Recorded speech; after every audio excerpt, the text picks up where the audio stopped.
யப்பா! இதயம் ஃபுல்லா அப்படியே பட்டாம்பூச்சியால நிறைஞ்சு பறந்து போனா எப்படி இருக்குங்க? அப்படி ஒரு சந்தோஷம். ஸ்டார்ட் மியூசிக்கோட ஒரு பிரம்மாண்டமான ப்ரமோல உண்மையுமே இது வரைக்கும் எந்த சீரியலுக்கும் செய்யாத ஒரு விஷயமும் செஞ்சுருக்காங்க. ஹலோ வியூவர்ஸ், நாங்களோட லக்ஷ்மி, நீங்கள் பார்த்துருக்கிறது 0 லக்ஷ்மி.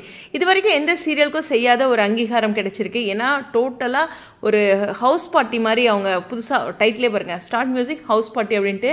ஸோ சீரியல் மெம்பர்ஸ் எல்லாருமே வந்திருக்காங்க. ஸோ ஸ்பெஷல் இது நிச்சயமாக.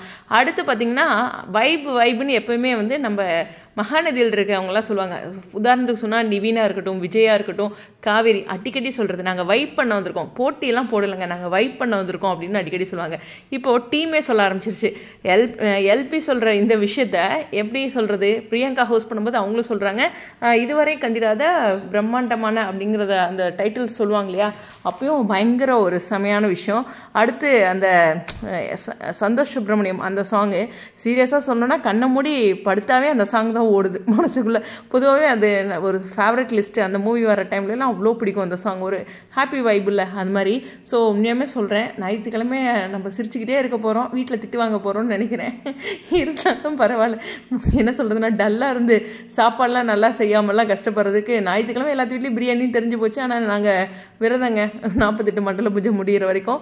பட் இருந்தாலும் நிறைய பேர்த்து வீட்டில் பயங்கரமாக ஜாலியாக இருக்க போகுது, நல்ல சமையல் கிடைக்க போகுது. ஏன்னா உற்சாகத்தில் இருக்காங்க பெண்கள் எல்லோரும். அப்படின்னு தான் நீங்கள் ப்ரமோ என்ன வேணாலும் கொடுத்துங்க ஞாயிற்றுக்கிழமை, நான் கேரண்டிங்க.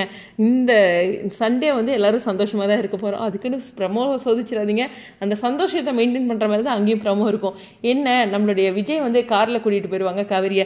இதை வெண்ணிலா மாமா சொல்லியிருக்காரு, அந்த முக்கியமான வார்த்தையை நான் சொல்லாமல் விட்டுட்டேன் இல்லையா, சாரி. ஸோ அதனால் சண்டே ப்ரமோவும் ஹாப்பியாக தான் இருக்கும். நம்ம காவிரியும் ஃபயர் மூடு தான் காமிச்சிருக்காங்க. ஸோ அந்த பஸ் ஸ்டாப் சீனோட எண்டு வந்து விஜய் வந்து காவிரியை காரில் கூட்டிகிட்டு போகிறது, அது மாமா சொன்னாங்களா நான் கவனிக்கல. எனக்கு ஒரு ஃபாலோவர் வந்து என்ன நீங்கள் வீடியோ பார்த்தீங்க அப்படின்னு கேட்டாங்க. சரி ரைட்டு அப்படின்னு நினச்சிட்டு இருந்தேன். மறுபடியும் பார்க்கணுன்ட்டு இருந்தேன், டைமே இல்லை. இன்றைக்கி அம்மாவாசைக்கு சமைக்கணும், ஒன்றும் பண்ணலை, இன்னும் வீடியோவே பேசிகிட்டு இருக்கேன். சீக்கிரம் போய் சமைக்கிறேன், ஓகேவா? ஒரு சின்ன பிரேக் எடுத்துக்கிறேன். ஸோ கண்டிப்பாக இந்த ப்ரமோ செம்ம ஹாப்பியான விஷயம். ஸோ அதான் ஃபஸ்ட்டு சொன்ன மாதிரி அப்படியே அந்த பட்டாம்பூச்சிகள் வந்து இதயத்துலேருந்து பறந்து போனால் எப்படி இருக்கும், அப்படி ஒரு ஃபீல் இருக்குது. மன நிறைவாக நான் சமைக்க போகிறேன். நீங்களும் என்ஜாய் பண்ணுங்கள் இன்றைக்கி நாள். ஸ்டேடியம்.